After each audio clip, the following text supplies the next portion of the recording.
Hi, my name is Emily Bell. I'm an assistant professor here at the University of Georgia Department of Public Administration and Policy. In this recording, I'm presenting a paper that I'm currently working on with Megan Mullen, who's at Duke University at the Nicholas School of the Environment. This paper is focusing on what shapes contract decisions, especially under dynamic environmental conditions, and what this means for the future of water management.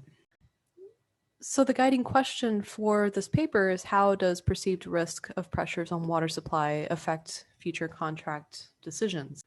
So drawing on the public management literature, we know if two parties voluntarily enter into agreement, they're oftentimes going to have a shared preference or goal, and they tend to depend on one another for that reason. But despite these shared goals or preferences, the conditions can change after the agreement has been reached. And so, there's always these contingencies.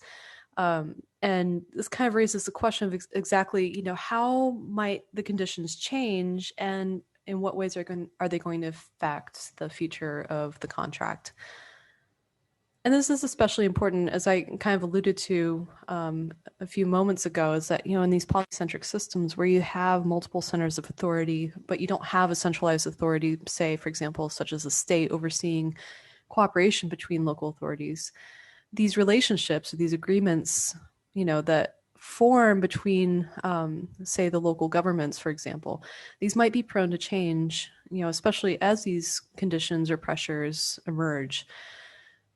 So with these changing conditions, what this means in practice is that participants to the agreement, they might renege, and this might look like, for example, renegotiating the terms of the contract, or defecting, or seeking to terminate altogether.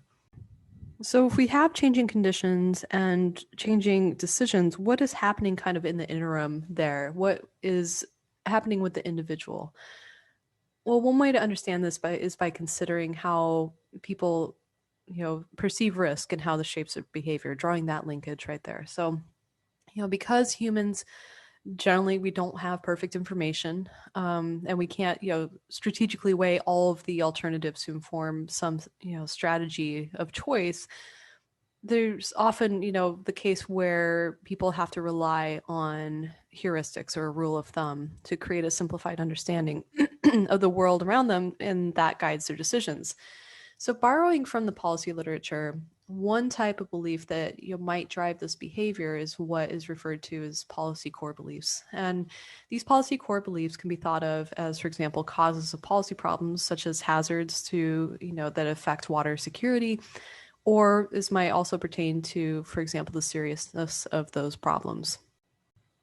And we have not only the perceptions of the individuals that are responsible for the public service provision, but we also have in these contracts, what may be thought of as asymmetries in different capacities. So when organizations enter into contracts, we might have, complementary capacities, and that would be a reason to, rely on one another to achieve shared goals or preferences.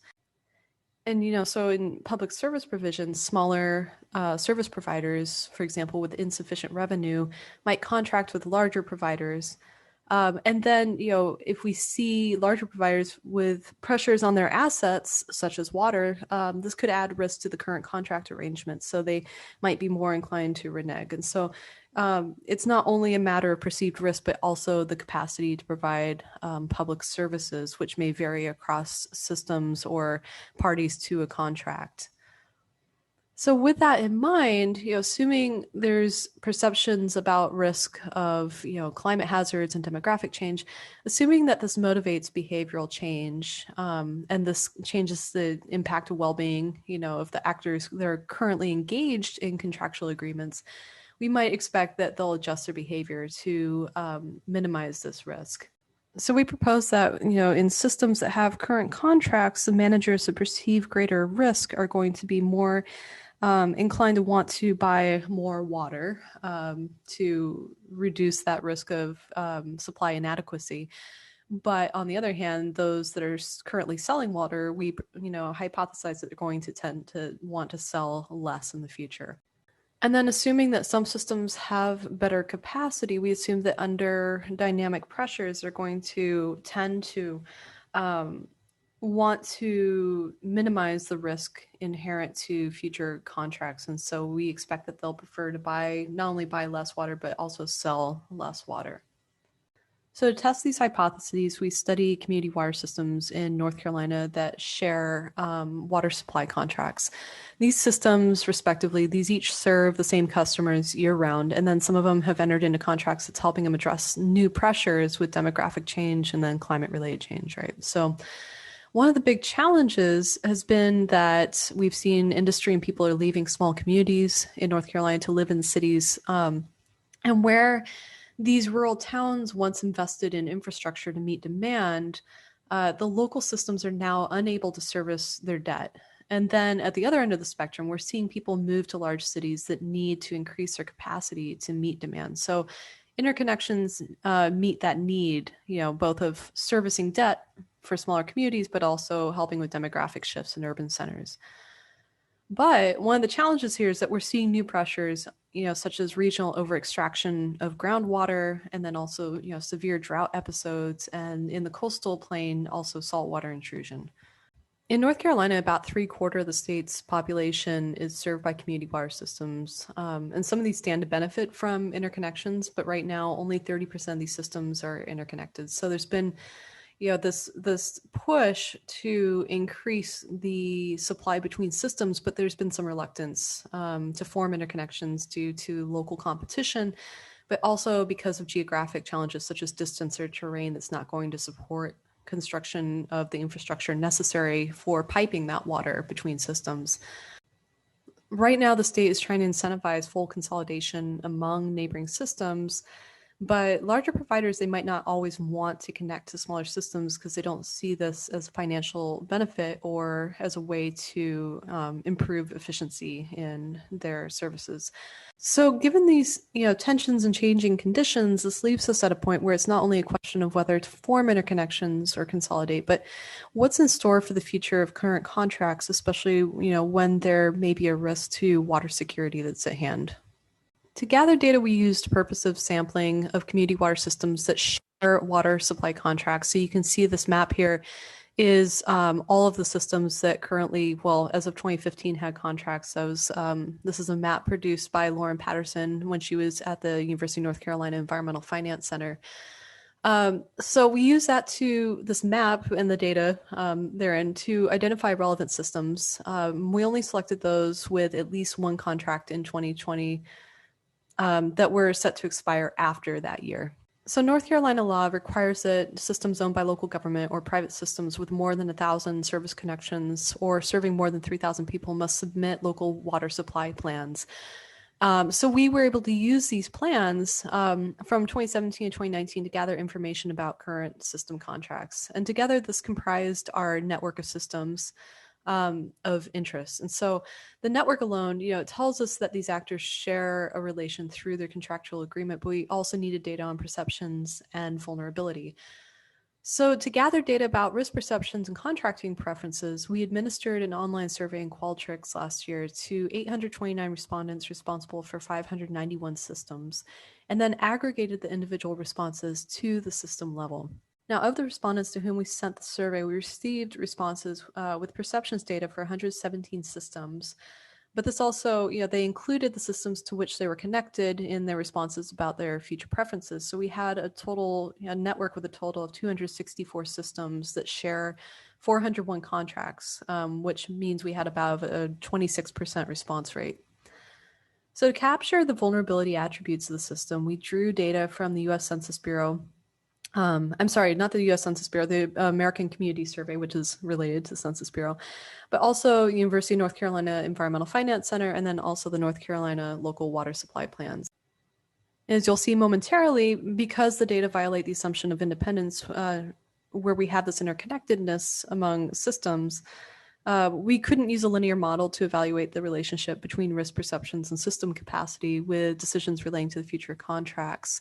So instead, we used an inferential social network modeling to test our hypotheses, particularly an exponential random graph model, which tells us the likelihood of the network that we observe. And so in this case, when we have this network, the ties that are between our actors or nodes of interest represent the preferences to sell or buy more, the same amount, or less water in a million gallons per day in the future with current contract partners. And then the nodes, we have water systems, but we also have attributes that are exogenous to the network structure itself. And so one of the questions in the survey we asked is, what's the extent you think the following problems might put pressure on your system's ability to supply enough water to meet demand in the next 10 years? And as you'll see in the next slide, we covered a suite of pressures to water systems. And to measure the capacity of the systems, we use administrative records to the Environmental Finance Center to estimate the effects of the operating ratio. And so this means the revenues of the system in proportion to operating expenses, excluding depreciation and amortization. So the rationale for this variable is that systems with a greater ratio in their operating ratio, they have a better ability to finance operations and maintenance costs, but that they also have resources for capital investments, which both may be necessary to enhance water security. And then we also controlled for the absolute difference in the prevalence of poverty amongst the service population. So as you can see in the model, we had some significant estimated effects of perceived risk, particularly among systems that are in contracts where they are the sellers of water supplies to other systems. And what was interesting about this is that some of the systems perceive some types of risk in ways that would make them prefer to sell less water in the future. Particularly, we see that with drought and then also groundwater overuse in the region. They prefer to sell less. On the other hand, though, we see with growing local water demand and then also increased frequency or duration of heat waves, they would tend to prefer to sell more in the future. And then regarding capacity, if water systems have concern about their ability to supply water currently, then they're going to tend to want to sell less in their current contracts in the future. Now, what I thought was interesting was a higher operating ratio also meant that systems are going to tend to want to sell less. And then finally, we see with a greater absolute difference in poverty prevalence between systems, we're going to tend to see less water being sold. So with these findings, this presents a few initial insights that warrant further examination, right? So we only see partial support for hypothesis 1b that systems are going to sell less given perceived risk. And what we see is that this does depend on the source of the perceived risk to water supplies. So for example, does groundwater overuse and drought, which we saw would drive a preference for selling less in the future, does this reflect factors that are more severe or maybe that occur for a longer period of time? How can we think about pressures in that kind of sense? And then another question, is not only the severity and the duration, but is this a matter of what can constitute a crisis? So, for example, do heat waves and an increase in local water demand not pose enough of a threat like drought and widespread overuse that would drive, say, a preference for decreasing the amount of water that is sold in the future? And then another thing to consider is how are preferences to restrict water sales or purchases going to vary across the system by capacity? Systems with greater operating ratios, for example, they indicate a preference for selling less water in current contracts, and this might indicate resilience to pressures that aren't pressing or those that are intermittent. So given this resilience, what does this imply for smaller service providers, especially when the idea of consolidation is not something that a lot of systems are willing to entertain?